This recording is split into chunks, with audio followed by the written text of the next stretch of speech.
सहेली।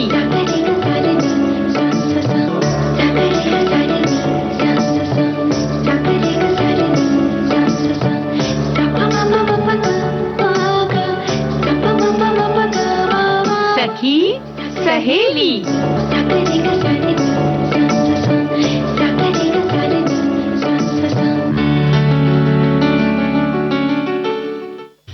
सभी सखियों, सहेलियों, सखाओं को और प्यारी बुआ को राजुल का नमस्कार। नमस्कार नमस्कार। ढेर सारा प्यार, आशीर्वाद, स्नेह। बुआ का स्नेह तो भर भर के मिलता है ना? और सब लोग भर भर हाथ लेते हैं। तो भाई ऐसा होता है ना बुआ कि जब जो चीजें ज्यादा होती हैं उनका हम इस्तेमाल, मतलब उन्हें संजोना, उनको इस्तेमाल भी करते हैं और उन्हें संजो कर भी रखते हैं। कहाँ रखते हैं? कभी कभी चीजें जब ज्यादा मिलने लगती हैं तो हम सोचते हैं इफरात है, इनको क्या संभालना है, इनको क्या संजोना है, अब तो मिलती ही रहेंगी। लेकिन प्यार और आशीर्वाद तो ऐसी चीज है जो हमेशा संजोना चाहिए और संभालना चाहिए। और अगर ऐसे नहीं संजोएंगे, संभालेंगे तो मन का तो बुरा हाल हो जाएगा। जी हाँ, मन का बुरा हाल हो जाएगा और उस समय भले ही ना पता चले, बाद में पता चलेगा कि हम कहाँ से कहाँ चले आए।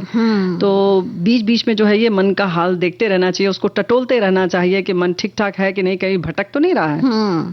तो सही पर रास्ते पर लाने के लिए थोड़ा सा उसका रंजन भी होना चाहिए। हाँ बिल्कुल। थोड़ी बहुत अगर उसको जरा सी ढील दे दी जाए, थोड़ा खुलकर जीने का मौका चुरा लिया जाए, तो फिर जो ये बातें आती हैं ना कई बार कि हम किसी बहुत कीमती चीज की तरफ ध्यान ही नहीं दे पाते, कोई अनमोल चीजें हम रास्ते में छोड़ते चले आते हैं, ये सोचकर कि ये तो ताजिंदगी रहेगा, लेकिन ताजिंदगी तो कुछ भी नहीं रहता। ऐसे ही मनोरंजन के साधन भी है बुआ। देखिए ना, पिछले जमाने में कितने सारे हुआ करते थे और अब कौन से साधन हो गए, इनके बारे में बातचीत करें। थोड़ी सी तब्दीली हो गई है भाई, यही तो हम भी कह रहे हैं।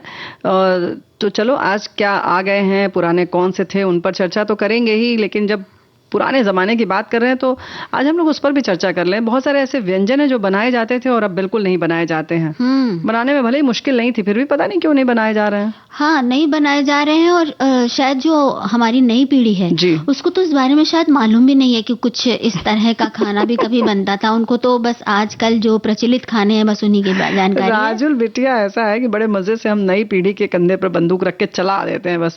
तो हम नहीं बना रहे तो कैसे उन्हें पता चलेगा? तो बनाना चाहिए ना, फिर बनाना चाहिए। चलो भाई, हम बना तो नहीं सकते लेकिन बात तो कर सकते हैं। और हमारे साथियों को अगर किसी नए व्यंजन के बारे में, पुराने व्यंजन के बारे में जो कि अब नया सा लगेगा, बिल्कुल नया लगेगा, पता हो तो उसके बारे में जरूर हमें बताइए। नहीं, हमारे बहुत सारे साथियों ने शामिल भी किया है अपनी बातें और अभी भी और भी समय है, बताते रहेंगे। क्योंकि अगर आप बताएंगे तो जाहिर है कि हम खुश हो जाएंगे, क्योंकि हमारे पास खुश रहने का जो टोटका है वो ये भी है कि आप जब कुछ संदेश अच्छा सा भेजते हैं तो हम खुश हो जाते हैं। हाँ, क्या बात कह दी है। सही बात है भाई। खुशी का तो ऐसा है ना कि खुशी जब भी जहाँ भी मिले वो हम बटोरना चाहते हैं और हम इंतजार करते हैं खुशियों का।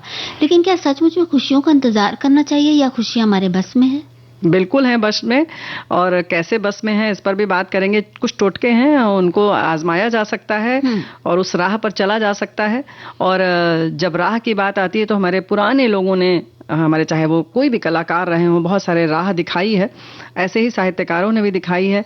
तो अंतिम प्यार से जो है गुरुदेव रविंद्रनाथ टैगोर जी की कहानी का भाग 3 हम आज सुनेंगे कथा सुधा में। इंतजार है सबको, आप ये सोच तो हमें भी इंतजार है गीत का। दीजिए जी। कितना हंसी है ये जहां, आंखों से बरसे मस्तियां, बरसों की प्यास बुझी है, उल्फत भी नाच उठी है, देखा तुम्हें जो मेरी जान। कितना हंसी है ये जहां, आंखों से बरसे मस्तियां, बरसों की प्यास बुझी है, उल्फत भी नाच उठी है, देखा तुम्हें जो मेरी जान। कितना हंसी है ये जहां।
भाई आंखों से मस्तियां बरसाते हुए जी हम आते हैं वापस घर, जब मनोरंजन के साधनों के बीच में हम गुजर कर आते हैं।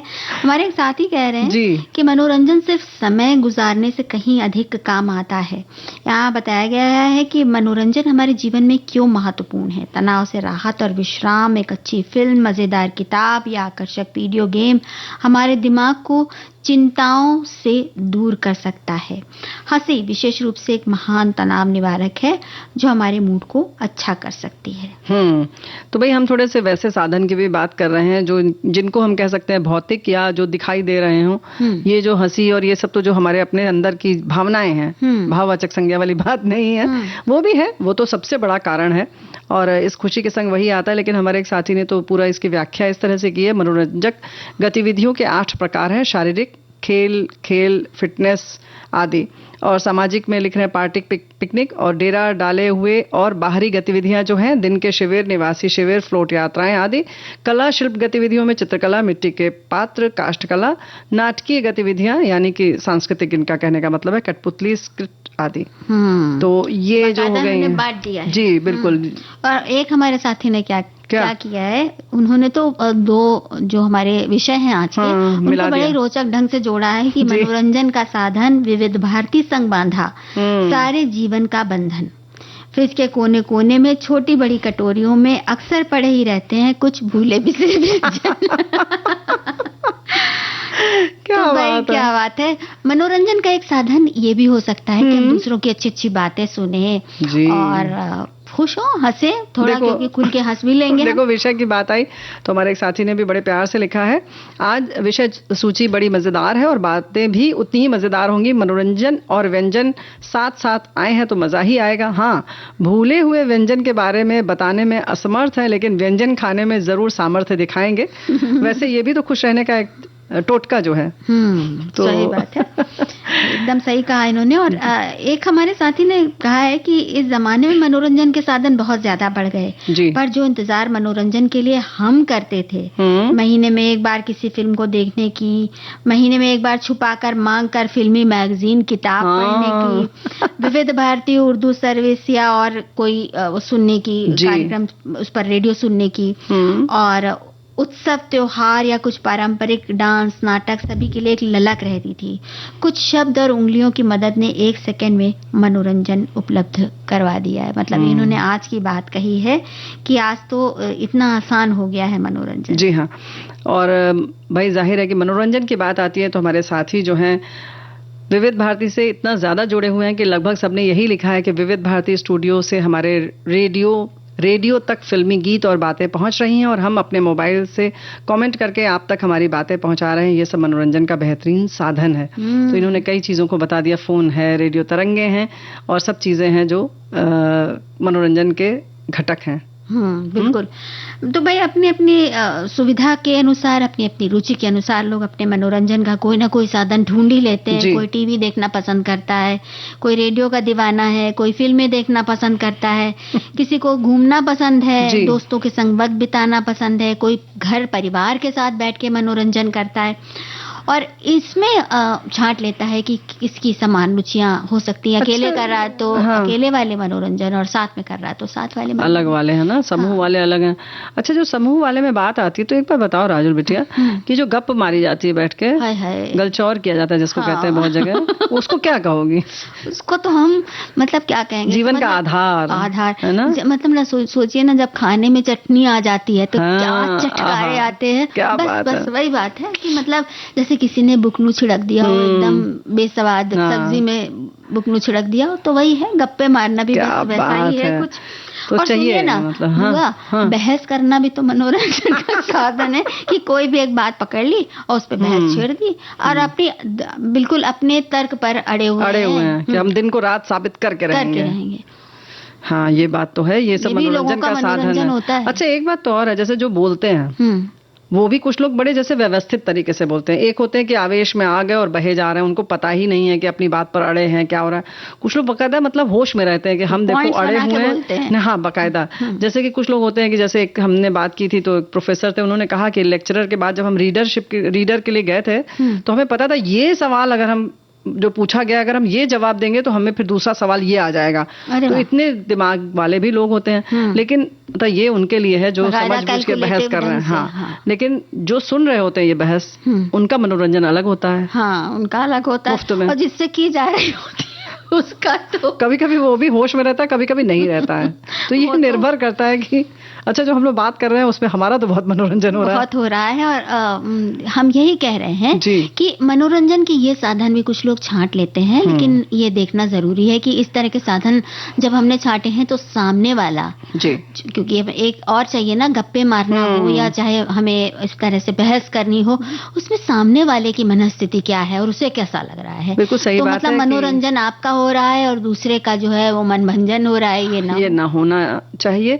कभी कभी आपको भी नहीं पता कि आपका मनोरंजन आप तो को लग रहा है लेकिन आपका हो नहीं रहा है, आप होश में नहीं हैं, और आप जो कहा ना कि दिमागदार इतने नहीं हैं, तो ऐसा ना करें। कहीं ना कहीं बाद में जो है वो सकारात्मक परिणाम आने चाहिए, या यूं कहें कि आप के चेहरे पर खुशी होनी चाहिए। बिल्कुल, है ना? मनोरंजन हमेशा रचनात्मकता से जोड़ता है, चाहे वो खेल हो, चाहे हम इंडोर गेम्स खेलें या बाहर जाके कोई खेल खेलें। देखिए ना, पूरा शरीर एकदम कस जाता है। अगर इंडोर गेम्स खेल रहे तब भी जैसे मन एकदम बिल्कुल एकाग्र हो जाता है, पूरा तन मन से हम लग जाते हैं। हमारे साथी लिख रहे हैं कि मन का रंजन मनोरंजन कहलाता है, ये समयोपेक्षी है और मनोनुकूलतापेक्षी हुआ करते हैं। मनोनुकूलतापेक्षी हुआ करते हैं। विभिन्न कलाओं का उदय इसके ही परिणाम है। चित्रशिल्प, कवि, शायर, लेखक जैसे लोगों की संज्ञा उनके मनोनुकूलन से हुए मनोरंजन की ही देन है। अब ये बात अलग है कि लोग अपने मनोरंजन हेतु ताश, लूडो, गायन वादन से बढ़ते हुए आकाशवाणी, दूरदर्शन और मोबाइल इंटरनेट के जरिए पूरी दुनिया को ही मुट्ठी में कर लेने की होड़ में लगे हुए हैं। आज ये दौर है तो कल इस परिवर्तनशील दुनिया में कुछ और ही हो सकता है। बिल्कुल हो सकता है, समय के साथ बदलाव तो आता ही आता है, और अलग अलग चीजें हम दिखाई देती हैं। अब इन्होंने इंटरनेट की जैसे बात कही है जी, तो इंटरनेट पर भी काफी लोगों का वक्त गुजरता है, उस पर भी सीखने वाले बहुत कुछ सीख लेते हैं। हमने देखो आज सीखा है क्या एक गीत आया है, चाहूंगा मैं तुझे सांझ सवेरे। तो इसमें लिख रहे हैं क्योंकि इस गाने में जो गायिका है उसको दोपहर में सोने की आदत है, इसलिए लिखा है कि चाहूंगा मैं तुझे सांझ सवेरे। तो नायक जो है उसको सुबह दिन में सोने की आदत है, इसलिए सिर्फ सुबह और शाम चाहेगा। तो ये दिमाग लगाया इन्होंने बाकायदा, और मनोरंजन अपना भी किया है और जो लोग देख रहे हैं उनका भी मनोरंजन हो रहा है। और एक आदमी तकिया पर बच्चा ऐसे लेटा हुआ है कार्टून में। अच्छा, किसकी दिन में सोने की आदत है, इसलिए चाहूंगा मैं तुझे सांझ सवेरे। बस क्या दिमाग लगाया, दिन में नहीं। तो आज ये जो हमारे साथी ने कहा है, इंटरनेट इस तरीके के मनोरंजन भी कर रहा है, लेकिन भविष्य न जाने क्या होगा, और सिखा भी रहा है। बिल्कुल सिखा लेकिन इसके साथ ही साथ अगर इसमें बहुत ज्यादा वक्त हम बिताने लगते हैं तो ये भी थोड़ा खतरनाक हो जाता है। हमें भी लग रहा है कि हम लोग ज्यादा इसमें समय लगा रहे हैं, और खतरनाक होने वाला है, तो गीत सुनना ही चाहिए इस समय। बिल्कुल।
जान गई, हाय मेरी जान गई, काहे दिल कर बैठा प्यार हो, जब से तुझे जान गई, हाय मेरी जान गई, काहे दिल कर बैठा प्यार हो, जब से तुझे जान गई, हाय मेरी जान गई।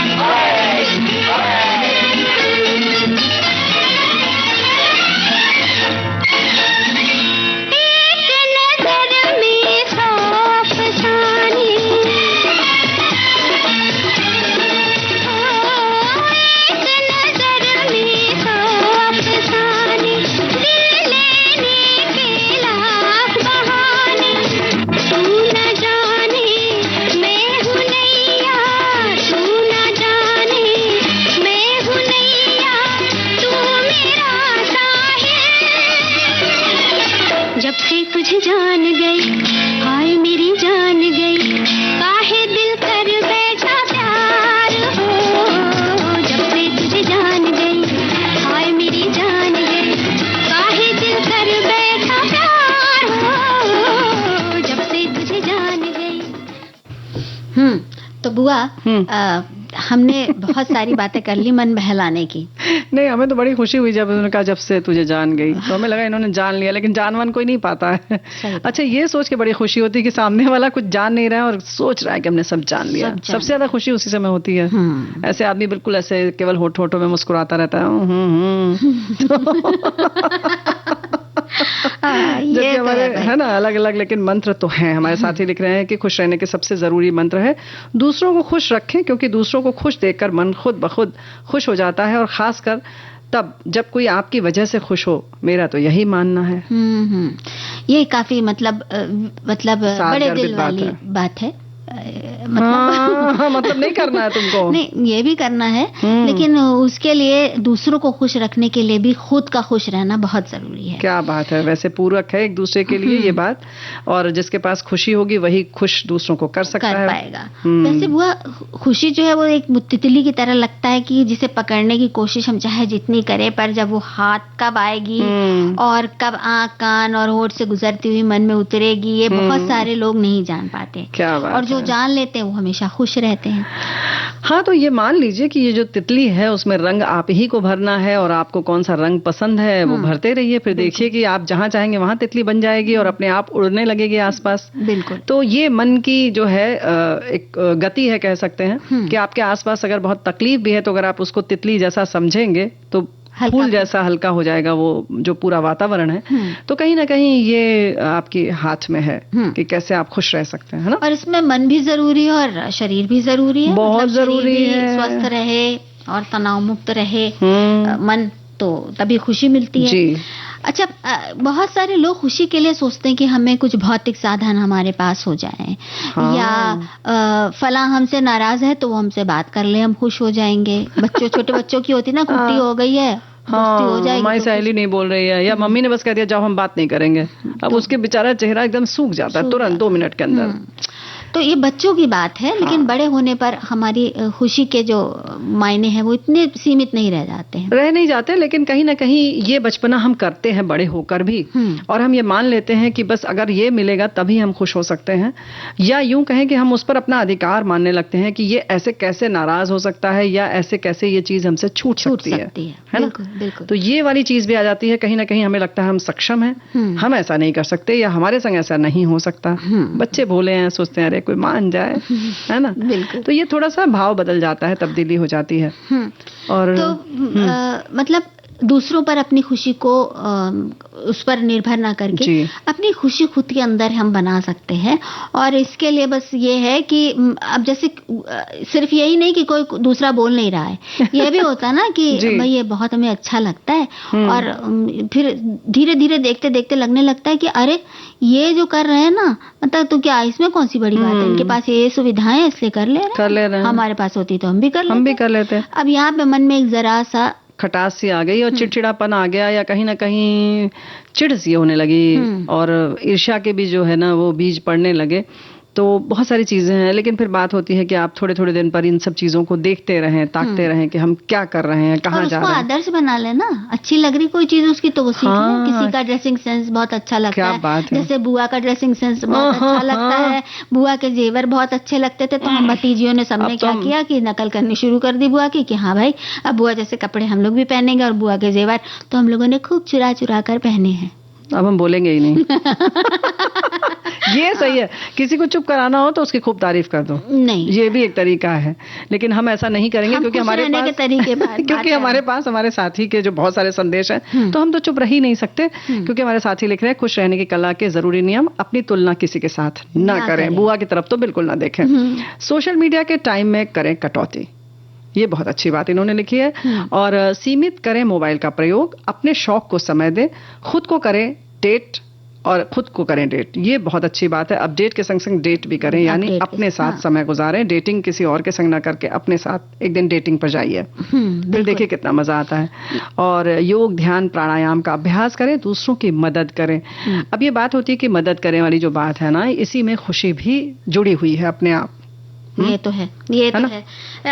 ये भी बात है कि एक ही ढर्रे पर अगर आप कुछ कर रहे हैं एक ही जैसा काम रोज कर रहे हैं, तो उसमें थोड़ा सा बदलाव लाके देखें। जैसे खाना बना रहे हैं तो रोज रोज वही दाल चावल रोटी सब्जी। अच्छा, हमें लगा कह रही खाना बना रहे तो आज खाना न बना, कल पानी पी के रहे, रोज खाना बना रहे तो आज खाना न बना। अरे बुआ, ऐसी इनकलाबी बातें अगर आप करेंगी तो फिर कैसे? अरे देखो, इसमें कर सकते हैं, इतना मुश्किल नहीं है। आप एक दिन फल पर रहिए ना, पंखे के नीचे बैठ के फल काटिए और खाते रहिए पूरे दिन, तरबूज दिवस मनाइए। अच्छा, एक दिन जैसे पानी पूरी है, आपने मटर घर में उबाल लीजिए, पना बना लीजिए, मतलब पानी बना लीजिए, और गोलगप्पे बाहर से लाइए, पूरा आपका बढ़िया पार्टी हो जाएगी। तो बिना कम काम के भी थोड़ा सा ये सब मजे लिए जा सकते हैं, तब्दीली की जा सकती है। ये बात तो है। अब हम गाने सुन सकते हैं? बिल्कुल, तुरंत। तो चलिए फिर हम एक गाना सुन लेते हैं। जी, क्योंकि बहुत सारी चीजें हैं जिन्हें देखना जरूरी है आसपास।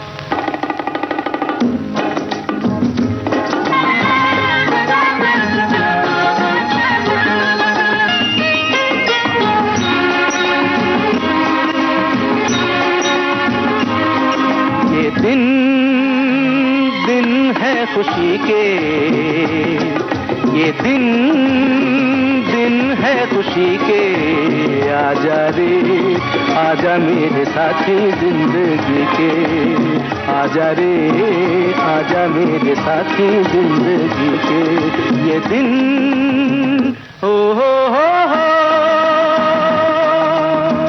हो हो।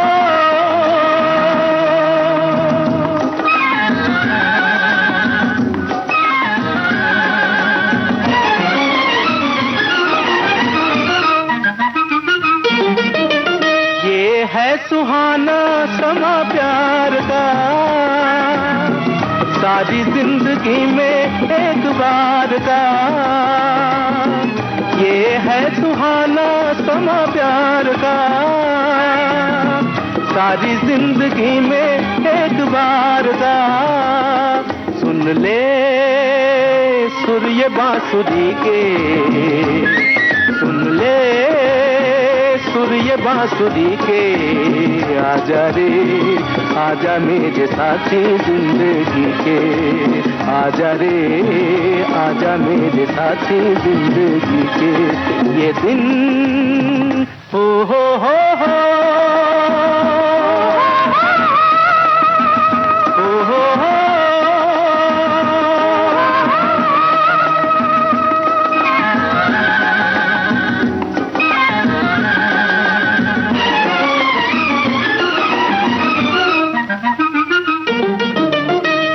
साज तू मेरी आवाज है, मैं साज तू मेरी आवाज है, का राज है। तू मेरी जिंदगी का राज है। तुझ बिन क्या करेंगे जी के, तुझ बिन क्या करेंगे जी के, आजा रे। बुआ देखिए ना, अब ब्रेक का समय हो गया है, तो हम ब्रेक के बिल्कुल। बाद वापस आते हैं। जी।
ब्रेक हो गया पूरा और हम लौट आए हैं। लौट तो आई है, लेकिन ये जो अभी हम लोग बात कर रहे थे ब्रेक में, जैसे हमने परेशान थे हम, और तुमने जैसे कहा ना बिटिया, अरे सब हो जाएगा, तो ये जो है खुश रहने का जो टोटका है, ये बहुत जबरदस्त है। हालांकि हमारे साथी ने दूसरी बात लिखी है, भाड़ में जाए, ये लिखा है, तो वैसे ही एक अरे सब कुछ हो जाएगा। हाँ। तो ये रखना मन में बहुत जरूरी है। और उसी के संग संग एक बात और है कि काम हम सब चीज बड़ी योजनाएं बनाते हैं, हमें लगता है हम बड़े अच्छे योजना से काम करते हैं, उसमें थोड़ी सी इधर उधर खिसक जाता है तो बहुत ज्यादा हम तनाव में भी आ जाते हैं। तो ऐसा करना चाहिए कि उसमें थोड़ी सी इतनी गुंजाइश रखिए कि उसमें थोड़ी सी फ्लेक्सिबिलिटी रहे, बिल्कुल, है ना, थोड़ी सी उसमें इतना लचीलापन उसको रखिए उसमें कि थोड़ा इधर उधर खसकाया जा सके, तो आप परेशान ना हो। हाँ। है ना। अच्छा, खसकाया जा सके तक बात ठीक है। हाँ। मतलब आपने थोड़ा सा फेरबदल कर लिया, लेकिन बस ये जरा सोचिए कि जैसे कुछ लोग होते हैं ना, कहते हैं कि सुबह हम क्या करें, रोज कहते हैं कि हम आज सुबह जल्दी उठेंगे, उठ ही नहीं पाते हैं। मतलब ये क्या मतलब हुआ? आप अगर बिल्कुल ठान लिए, अगर आपने अपने से वादा कर लिया है तो उसे निभाइए भी। कई बार ऐसा होता है ना, अरे तुम्हें नहीं उठना है, जबरदस्ती तुमसे कह दिया, तुम तनाव में आ गई, अरे उन्हें उठना ही नहीं है, इसलिए ये समझो वो खुद चिड़चिड़ाते हैं बहुत। नहीं कुछ नहीं, ये गलत है। इसका मतलब अभी हालांकि ये अगर उनके मुंह पर कह दिया जाए कि आप खुद नहीं चाहते तो और नाराज हो जाएंगे। हाँ। तो भाई सच बात तो ये है कि जो लोग ये कहते हैं, ये समझ लें कि वो खुद नहीं चाहते, क्योंकि जो चीज खुद से संकल्प लिया जाता है वो कभी नहीं छूटता है, वो पूरा होता ही है। मतलब कुछ भी, आप घूमने जाने का कैसे प्रोग्राम बनाते हैं और बन जाता है और अब चले जाते हैं। 3 बजे के सिनेमा देखना रहता था तो 2 बजे से तैयार होना शुरू, 2:30 बजे सब लोग वहां पहुंच जाता था। बिल्कुल। तो फिर तब क्या होता था? तो भाई ऐसा नहीं होता है। ये जो हम तब्दीली वाली बात कर रहे थे कि जैसे अगर आपने सोचा था कि आज रविवार है, अब हम ऐसे कपड़े धोएंगे, पर्दे वर्दे बदलेंगे, लेकिन अचानक मौसम अच्छा हो गया और लगा कि चलो पिकनिक पर चलते हैं, तो अब आप सोचिए नहीं हमने तो भैया जो योजना बनाई थी हम तो उसी पर रहेंगे। ऐसा नहीं है, खुश रहने में उसमें बदलाव कर लीजिए और निकल लीजिए, फिर वो अगले संडे के लिए छोड़ दीजिए, या बीच में किसी दिन थोड़ा थोड़ा करके कर लीजिए, हो ही जाएगा सब काम। मतलब काम तो हो ही जाता है। लीजिएगा, एक दिन का गंदा कपड़ा तो नहीं पहनोगी ना, बिल्कुल, कपड़ा तो धुल ही जाता है वो तो सही में।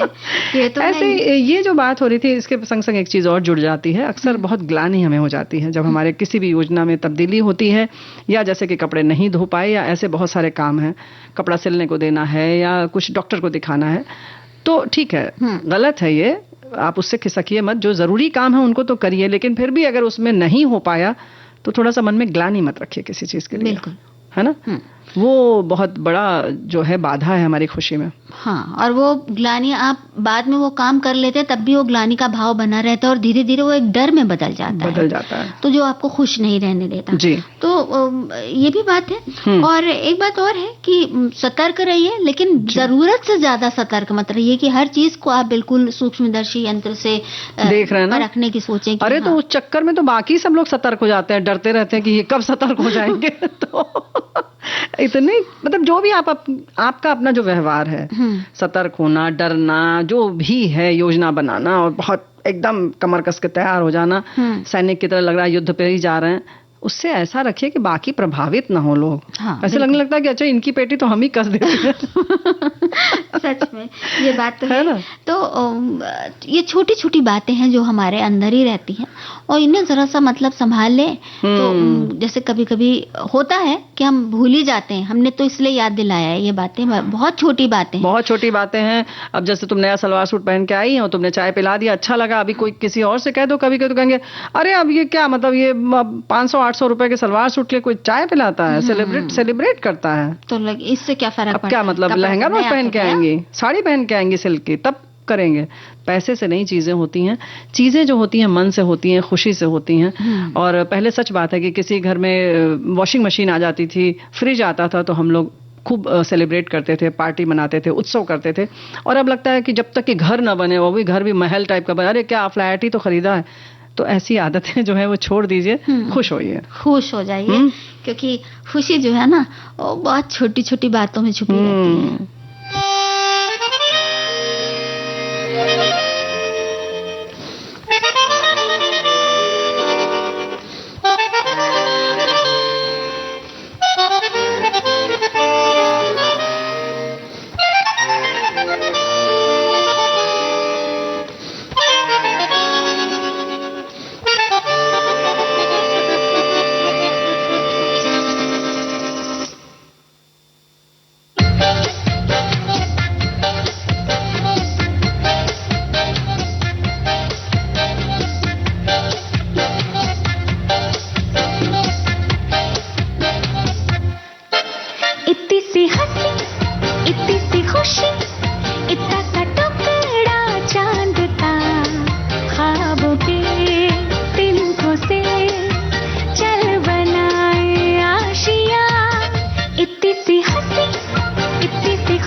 कुंडी चढ़ा के हम ताले लगा के चल गुमसुम तराने चुप के गाए आधी आधी बात ले आजा दिल की ये ज़मीन। थोड़ा सा तेरा सा होगा, थोड़ा मेरा भी होगा, अपना ये आशिया। कितनी सी हंसी, कितनी सी खुशी, इतना सा टुकड़ा चांद का, ख्वाबों के तिनको से चल बनाए आशिया।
चढ़ा के हम ताले लगा के चल गुमसुम तराने चुप के गाए आधी आधी बात ले आजा दिल की ये ज़मीन। थोड़ा सा तेरा सा होगा, थोड़ा मेरा भी होगा, अपना ये आशिया। इतनी सी हंसी, इतनी सी खुशी, इतना सा टुकड़ा चांद का, ख्वाबों के तिनको से चल बनाए आशिया। इतनी सी हंसी, इतनी सी खुशी, इतना सा टुकड़ा चांद का, ख्वाबों के तिनको से चल बनाए। बुआ तो ये तो ख्वाबों के तिनकों से आशिया बना रहे हैं। हम चलिए कथा सुधा का अमृत पी लेते हैं। जी हाँ।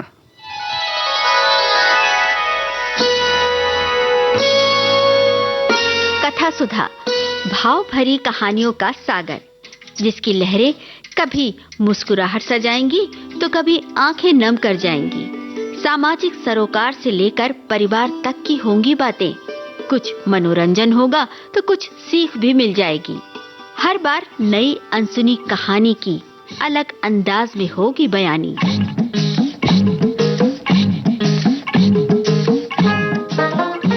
कहानी की मौलिकता बनाए रखते हुए श्रोताओं के लिए कार्यक्रम रोचक और सुगम हो, इसलिए कहानी में थोड़े बहुत बदलाव किए गए हैं।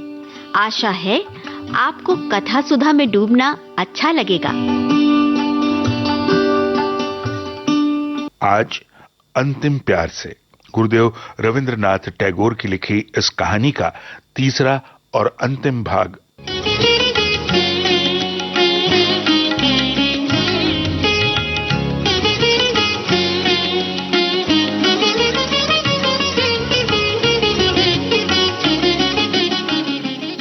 इस कहानी में अभी तक आपने सुना कि योगेश बाबू और नरेंद्र में चित्रकारी को लेकर एक आपसी प्रतिद्वंदिता चल रही है और इसी में अपने को श्रेष्ठ सिद्ध करने के लिए दोनों आने वाली प्रदर्शनी में अपना सर्वश्रेष्ठ चित्र प्रदर्शित करना चाहते हैं।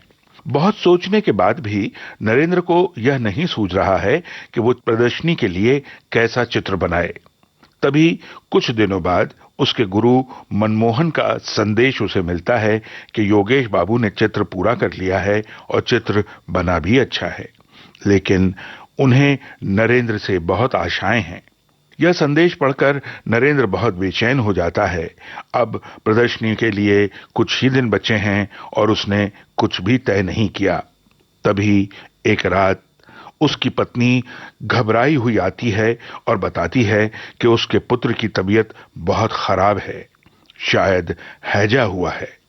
वो नरेंद्र को तुरंत डॉक्टर को बुलाने के लिए कहकर बच्चे के कमरे की तरफ जाती है। क्या नरेंद्र ने डॉक्टर को बुलाया या फिर, ये जानने के लिए सुनिए आगे।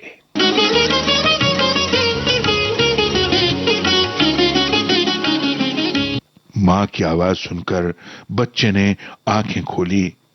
भर्राई हुई आवाज में बोला, मां, ओ मां, मेरे लाल, मेरी पूंजी, क्या कह रहा है? कहते कहते लीला ने दोनों हाथों से बच्चे को अपनी गोद में चिपटा लिया। मां के वक्ष पर सिर रखकर बच्चा फिर पड़ा रहा। नरेंद्र के नेत्र सजल हो गए। वो बच्चे की ओर देखता रहा। लीला ने उपालंबमय स्वर में कहा, अभी तक डॉक्टर को बुलाने नहीं गए? नरेंद्र ने दबी आवाज में कहा, हैं? डॉक्टर? पति की आवाज का अस्वाभाविक स्वर सुनकर लीला ने चकित होते हुए कहा, क्या? क्या? कुछ नहीं, जाओ डॉक्टर को बुला लाओ। अभी जाता हूं। नरेंद्र घर से बाहर निकला। घर का द्वार बंद हुआ। लीला ने आश्चर्यचकित होकर सुना कि उसके पति ने बाहर से द्वार की जंजीर खींच ली और वो सोचती रही, ये क्या? नरेंद्र चित्रशाला में प्रविष्ट होकर एक कुर्सी पर बैठ गया। दोनों हाथों से मुंह ढांपकर वो सोचने लगा। उसकी दशा देखकर ऐसा लगता था कि वो किसी तीव्र आत्मिक पीड़ा से पीड़ित है। चारों ओर गहरे सूनेपन का राज्य था। केवल दीवार पर लगी हुई घड़ी कभी न थकने वाली गति से टिक टिक कर रही थी और नरेंद्र के सीने के अंदर उसका हृदय मानो उत्तर देता हुआ कह रहा था, धक धक। संभवतः उसके भयानक संकल्पों से परिचित होकर घड़ी और उसका हृदय परस्पर कानाफूसी कर रहे थे। सहसा नरेंद्र उठ खड़ा हुआ। संज्ञाहीन अवस्था में कहने लगा, क्या करूं? ऐसा आदर्श फिर न मिलेगा। परंतु वो तो मेरा पुत्र है। वो कहते कहते रुक गया। मौन होकर सोचने लगा। सहसा मकान के अंदर से सनसनाते हुए बाण की भांति हाय, ये हृदय बेधक आवाज उसके कानों में पहुंची। मेरे लाल, तू कहां गया? जिस प्रकार टूट जाने से कमान सीधी हो जाती है, चिंता और व्याकुलता से नरेंद्र ठीक उसी तरह सीधा खड़ा हो गया। उसके मुख पर लाली का चिन्ह तक न था। फिर कान लगाकर उसने आवाज सुनी। वो समझ गया कि बच्चा चल बसा। मन ही मन में बोला, भगवान तुम साक्षी हो, मेरा कोई अपराध नहीं। इसके बाद वो अपने सिर के बालों को मुट्ठी में लेकर सोचने लगा। जैसे कुछ समय पश्चात ही मनुष्य निद्रा से चौंक उठता है, उसी प्रकार चौंक कर जल्दी जल्दी मेज पर से कागज, तूलिका और रंग आदि लेकर वो कमरे से बाहर निकल गया। शयन कक्ष के सामने एक खिड़की के समीप जाकर वो अचकचाकर खड़ा हो गया। कुछ सुनाई देता है क्या? नहीं, सब खामोश हैं। उस खिड़की से कमरे का आंतरिक भाग दिखाई पड़ रहा था। झांक कर भय से थर थर कांपते हुए उसने देखा तो उसके सारे शरीर में कांटे से चुभ गए। बिस्तर उलट पुलट हो रहा था। पुत्र से रिक्त गोद किए मां वहीं पड़ी तड़प रही थी, और इसके अतिरिक्त मां कमरे में पृथ्वी पर लौटते हुए बच्चे के मृत शरीर को दोनों हाथों से वक्षस्थल के साथ चिपटाए, बाल बिखरे, नेत्र विस्फारित किए बच्चे के निर्जीव होंठों को बार बार चूम रही थी। नरेंद्र की दोनों आंखों में किसी ने 2 सलाखें चुभो दी थी। उसने होंठ चबाकर कठिनता से स्वयं को संभाला। इसके साथ ही कागज पर पहली रेखा खींची। उसके सामने कमरे के अंदर वही भयानक दृश्य उपस्थित था। संभवतः संसार के किसी अन्य चित्रकार ने ऐसा दृश्य सम्मुख रखकर तूलिका न उठाई होगी। देखने में नरेंद्र के शरीर में कोई गति न थी, परंतु उसके हृदय में कितनी वेदना थी उसे कौन समझ सकता है। वो तो पिता था। नरेंद्र जल्दी जल्दी चित्र बनाने लगा। जीवन भर चित्र बनाने में इतनी जल्दी उसने कभी न की। उसकी उंगलियां किसी अज्ञात शक्ति से अपूर्व शक्ति प्राप्त कर चुकी थीं। रूपरेखा बनाते हुए उसने सुना, बेटा, ओ बेटा, बातें करो बेटा, बातें करो, जरा एक बार तुम देख तो लो। नरेंद्र ने अस्फुट स्वर में कहा, उफ, ये असहनीय है। उसके हाथ से तूलिका छूटकर पृथ्वी पर गिर पड़ी, किंतु उसी समय तूलिका उठाकर वह पुनः चित्र बनाने लगा।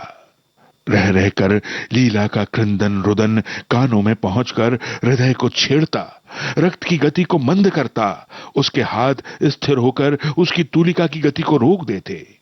इसी प्रकार पल पर पल बीतने लगे। मुख्य द्वार से अंदर आने के लिए नौकरों ने शोर मचाना शुरू कर दिया, परंतु नरेंद्र मानो इस समय विश्व और विश्वव्यापी कोलाहल से बहरा हो चुका था। वो कुछ भी सुन न सका। इस समय वो एक बार कमरे की ओर देखता और एक बार चित्र की ओर। बस रंग में तूलिका डुबोता और फिर कागज पर चला देता। वो पिता था, परंतु कमरे के अंदर पत्नी के हृदय से लिपटे हुए मृत बच्चे की याद भी वो धीरे धीरे भूलता जा रहा था। सहसा लीला ने उसे देख लिया। दौड़ती हुई खिड़की के समीप आकर दुखित स्वर में बोली, क्या डॉक्टर को बुलाया? जरा आकर एक बार देख तो लेते, मेरा लाल जीवित है या नहीं। ये क्या चित्र बना रहे हो? चौंक कर नरेंद्र ने लीला की ओर देखा। वो लड़खड़ाकर गिर रही थी। बाहर से द्वार खटखटाने और बार बार चिल्लाने पर भी जब कपाट न खुले तो रसोइया और नौकर दोनों डर गए। वे अपना काम समाप्त करके प्रायः संध्या समय घर चले जाते थे और प्रातःकाल काम करने आ जाते थे। प्रतिदिन लीला या नरेंद्र दोनों में से कोई ना कोई द्वार खोल देता था। आज चिल्लाने और खटखटाने पर भी द्वार न खुला। इधर रह रहकर लीला की क्रंदन ध्वनि भी कानों में आ रही थी। उन लोगों ने मोहल्ले के कुछ व्यक्तियों को बुलाया। अंत में सब ने सलाह करके द्वार तोड़ डाला। सब आश्चर्यचकित होकर मकान में घुसे। जीने से चढ़कर देखा कि दीवार का सहारा लिए दोनों हाथ जंघाओं पर रखे नरेंद्र सिर नीचा किए हुए बैठा है। उनके पैरों की आहट से नरेंद्र ने चौंक कर मुंह उठाया। उसके नेत्र रक्त की भांति लाल थे। थोड़ी देर पश्चात वो ठहाका मारकर हंसने लगा और सामने लगे चित्र की ओर उंगली दिखाकर बोल उठा,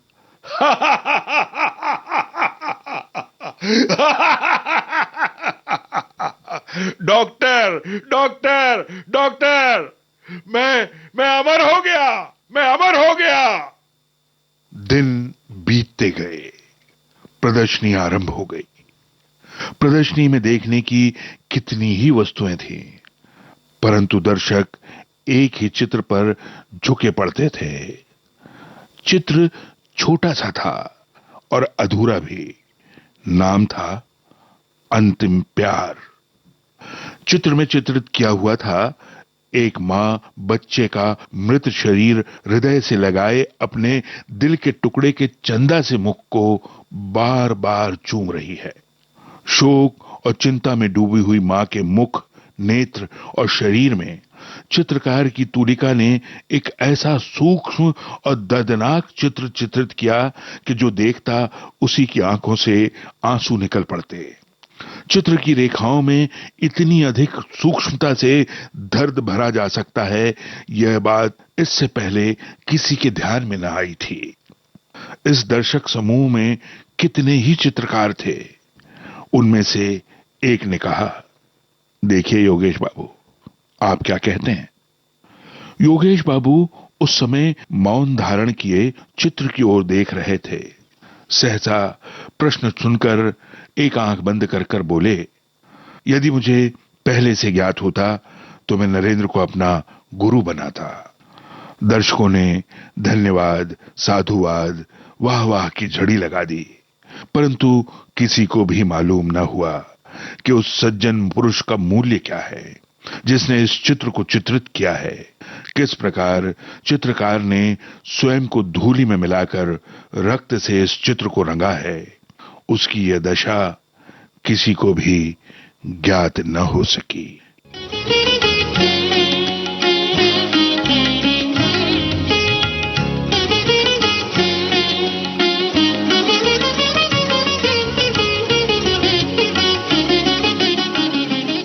गुरुदेव रविंद्रनाथ टैगोर की लिखी कहानी अंतिम प्यार से इसका ये तीसरा और अंतिम भाग अभी आप सुन रहे थे मेरे यानी अमरकांत के स्वर में।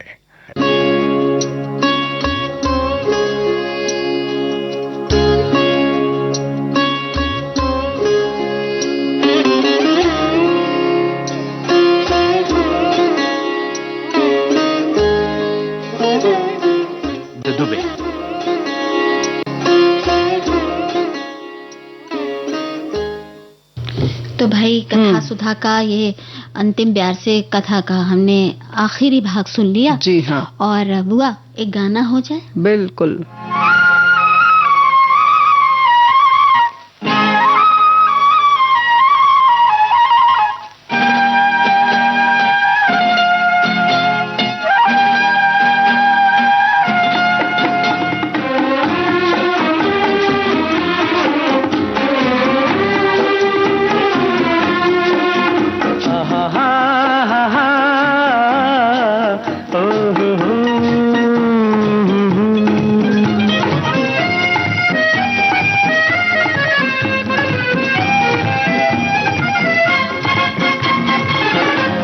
दिल बेकरार सा है, हमको खुमार सा है, जब से तुम्हें देखा सनम।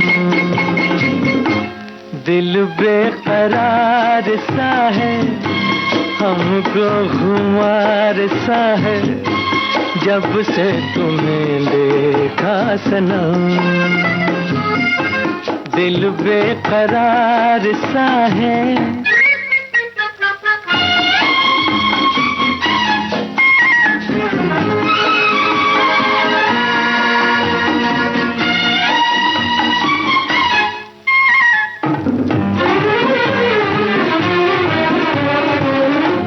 मौसम नशे में चूर है,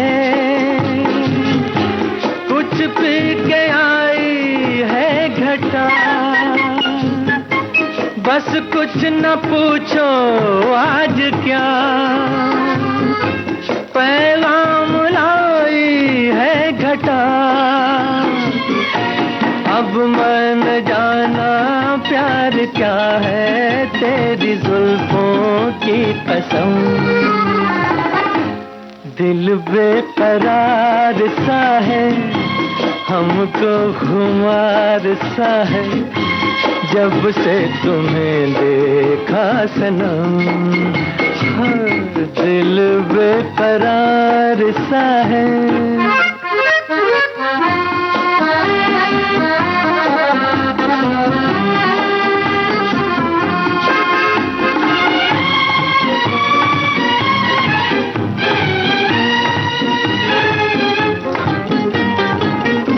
हाथों में आंचल थाम के ये सर झुकाने की अदा दीवाना कर देगी मुझे, यूं मुस्कुराने की अदा। अब मन जाना प्यार क्या है तेरे होठों की कसम, दिल बेकरार सा है हमको खुमार सा है जब से तुम्हें देखा सनम, दिल बेकरार सा है। बुआ, हाँ, बेकरारी तो बहुत ज्यादा है भूले बिसरे व्यंजनों की। जी हाँ, क्योंकि क्योंकि हमारे एक साथी ने लिखा भी है कि कमल गट्टे की सब्जी, भरवा टिंडे, मेथी का साग पहले खूब खाते थे, अब न बनते हैं, खाने की बात तो दूर की हो गई। इन्होंने लिखा है कभी महुआ का मरका खाया है? मुर्का खाया? यदि खाया है तो शेयर करें। सखी सहेली के सभी श्रोताओं को प्यार भरा नमस्कार। तो हमारे साथी ने और भी ऐसी चीजें, बहुत सारी पारंपरिक चीजें लिखी हैं, तो हमें नहीं लगता कि हम लोग आज इसको पूरी तरह से शामिल कर पाएंगे। जैसे कि वो कचनार के फूल की भी सब्जी बनती थी, बहुत जी ज्यादा स्वादिष्ट होती थी वो तो। जी हाँ, कचनार के फूल की सब्जी, और अब दिखते नहीं कचनार के फूल। हाँ, बनाना होगा तो ढूंढोगी भी, बनाना ही नहीं है। कहाँ से ढूंढे बुआ?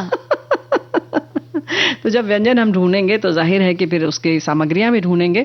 ऐसे ही जैसे कि नमकीन समोसा बनता था घर में, जो बेसन भर के बनता था, खास तौर से हरिताली का तीज पर बनता था, वो समोसा अब नहीं बनता है।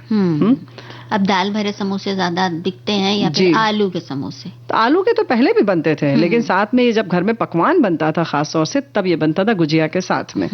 तो वो जो समोसा है वो हम शामिल करेंगे अगली बार, जरूर हमारे साथी बताएंगे। और इन्होंने लिखा है कि एक पीढ़ी से दूसरी पीढ़ी में किस तरह से पारंपरिक गहने आदि देकर जाते हैं, वैसे ही पारंपरिक व्यंजनों के बनाने की विधि भी दी जाती है ताकि कहीं लुप्त न हो जाए। आज हम आपको ऐसे ही कुछ लजीज पकवान के बारे में बताने जा रहे हैं जो धीरे धीरे विलुप्त हो रहे हैं। इन्होंने लिखा है खीरा गेंधा, खीर पुली, कोलू पोड़ी, ये बहुत सारे पक्की केरीनू शाक, पक्की केरीनू शाक, हाँ, जिसे कलौंजी कहते हैं। जी बुआ, अरे हम तो बिल्कुल इसी में बह जाएंगे, लेकिन नहीं, समय हो रहा है। तो आप सभी को राजुल और बुआ का नमस्कार। लेकिन ये व्यंजन हम लेकर फिर हाजिर होंगे। हाँ, नमस्कार।